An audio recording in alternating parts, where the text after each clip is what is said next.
अस्सलाम वालेकुम। 8th class. बेटा हम इस्लामियात लाजमी में से इस्लामी इबादात के तकाजे और असरात पढ़ रहे थे। Page number 27।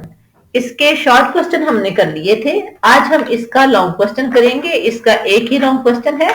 तो आइए अल्लाह का नाम लेकर शुरू करते हैं। क्वेश्चन है, इस्लाम में इबादात का जामे तसव्वुर और मकासद बयान करें।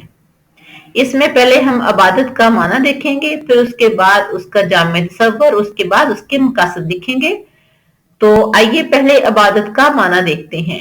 इबादत का लुग़वी माना बंदगी और फर्मा बरदारी है। जो शख्स अल्लाह ताला की इबादत करता है उसे अल्लाह ताला का बंदा कहते हैं। अब है इबादत का जामे तसव्वुर। इस्लाम दुनिया का वाहिद मजहब है जिसमें इबादत का तसव्वुर सबसे ज्यादा वसी है। बाकी मज़ाहिब में एक खास तर्ज अमल को इबादत का दर्जा दिया जाता है और ये इबादत खास अय्याम के साथ मखसूस होती है, जबकि इस्लाम में जहां नमाज, रोजा, ज़कात और हज इबादत है, वहां हकूकुल्लाह के साथ साथ हकूकुल इबाद की भी अदाई इबादत के जुमरे में शामिल है। मसलन सिर्फ नमाज, रोजा, ज़कात ही इबादत नहीं है। अगर हम वालिदैन की खिदमत करते हैं, यतीमों की कफालत करते हैं, बुजुर्गों का एहतराम करते हैं, छोटे बच्चों का साथ देते हैं, असातिज़ा का एहतराम करते हैं, यानी कोई हर वो काम जिसका ताल्लुक अल्लाह के बंदों से है, वो हम सही तरीके से करते हैं तो वो इबादत के जुमरे में शामिल होगा। अगर कोई शख्स अपने पड़ोसियों, रिश्तेदारों, गरीबों या बेसहारा लोगों के साथ हुस्न सलूक करता है और उनकी मदद करता है तो ये भी इबादत में शामिल है। अलगर्ज अल्लाह ताला राजी हो और सुन्नत पूरी हो, ये तमाम कुछ इबादत कहलाता है।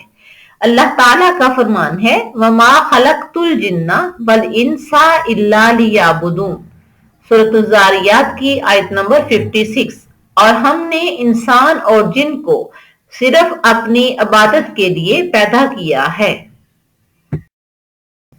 इस्लामी इबादत इंसान को अल्लाह ताला के करीब कर देती है।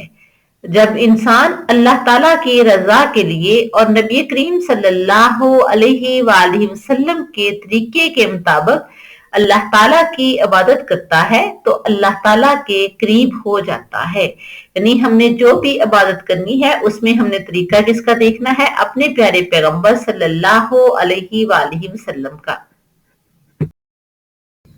आगे है इस्लामी इबादत के मकासद। तो उसमें सबसे पहले है नमाज। नमाज इंसान के ज़हन में ये एहसास पुख्ता करती है कि वो अल्लाह ताला का एक आजिज बंदा है। जब इंसान नमाज के लिए अल्लाह के सामने सरबसजूद होता है तो उसमें आजिज़ी का पहलू मजीद नुमाया हो जाता है। नमाज इंसान में फर्ज शनासी, ज़ब्त नफ्स और मसावात के यकीन को पुख्ता करती है। इंसान को बुराई से बचाती है। प्यारे पैगंबर का फरमान है, अल्लाह ताला ने कुरान करीम में इरशाद फरमाया है, इन्न सलाता तन्हा अनिल फहशाई वल मुनकर। नमाज इंसान को बुराई और बेहयाई से बचाती है, पाबंदी वक़्त और एहसास जिम्मेदारी पैदा करती है। जब हम 5 वक़्त की नमाज वक़्त पर अदा करते हैं तो यकीनन हमें पाबंदी वक़्त और एहसास जिम्मेदारी का एहसास मजीद बढ़ जाता है। नमाज के बाद है नंबर 2 रोजा। रोजा इंसान को अमली जिंदगी में सब्र सिखाता है। रोजे की हालत में मुसलमान भूख प्यास के बावजूद कुछ खाता पीता नहीं है। तो इससे 2 सबक मिलते हैं। एक तो अल्लाह की रजा की खातिर खाने पीने से बचना, दूसरा पाबंदी वक़्त के वक़्त से पहले कोई भी, जो अल्लाह ताला ने वक़्त बता दिए हैं उससे पहले कोई भी इंसान रोजा अफ्तार नहीं कर सकता। और उसके बाद दूसरों की भूख प्यास का एहसास होता है जो कि सबसे ज्यादा जरूरी है। गोया रोजा इंसान को नफ्स और शैतान की ताबे फरमानी से रोकता है और उसमें ज़ब्तो बर्दाश्त पैदा करता है। जाहिर है جب وہ ان تمام چیزوں کو برداشت کرے گا، اللہ کی رضا کی خاطر بھوک پیاس کو برداشت کرے گا، تو اس میں ضبط و برداشت پیدا ہوگا۔ روزہ قانون کی پابندی اور دوسرے انسانوں سے ہمدردی اور غمگساری کے جذبات کو مضبوط کرتا ہے۔ نمبر 3 ہے زکوٰۃ۔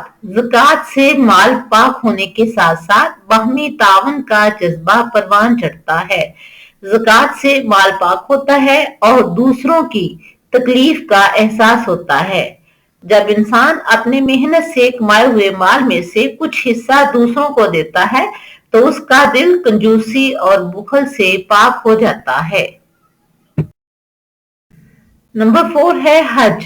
حج سے انسان کو اطمینان قلب اور تقوی جیسی کیفیات نصیب ہوتی ہیں۔ حج کے موقع پر روحانی فوائد کے ساتھ ساتھ معاشی فوائد بھی حاصل ہوتے ہیں۔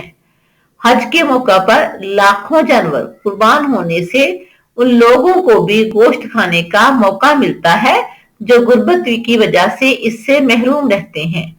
حج کے موقع پر اجتماعی مساوات کا عملی نمونہ پیش کیا جاتا ہے۔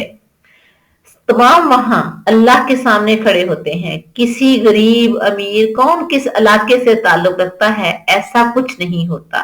اس سے بڑا مساوات کا سبق آپ کو کہیں سے بھی نہیں مل سکتا۔ اور معاشی فائد ظاہر ہے، لوگ جب وہاں جاتے ہیں تو وہاں جا کر جو ان سے پاسبل ہوتا ہے وہ کام بھی کرتے ہیں، اور اس کے ساتھ ساتھ وہاں خرید و فروخت بھی کرتے ہیں، تو اس سے ایک دوسرے کو معاشی فائد حاصل ہوتے ہیں۔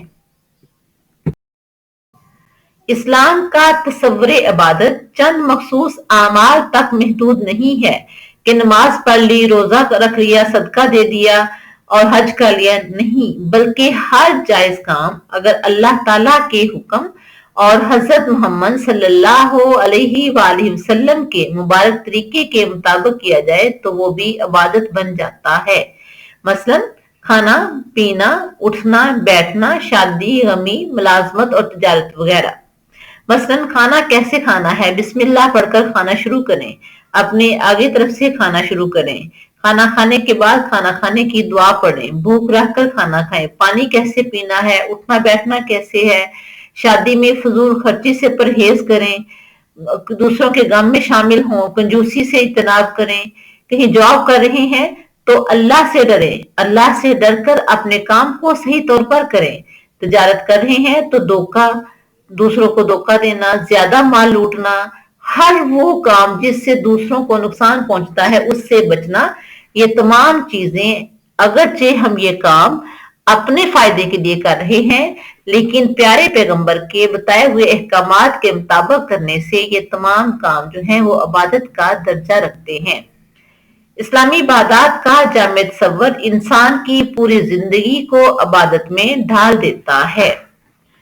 یہ تھے اسلام میں عبادات کے تقاضے اور اس کے اثرات۔ ہمارا نیکسٹ ٹاپک ہوگا باب سوم، سیرت طیبہ، اور اس میں سے پہلا الف پارٹ ہے عہد نبوی کے ماہ و سال، اور اس میں سے مدنی عہد، اور اس میں سے فرسٹ پارٹ ہے نبی کریم صلی اللہ علیہ وآلہ وسلم کی دعوت و تبلیغ کی عالمگیریت اور افاقیت۔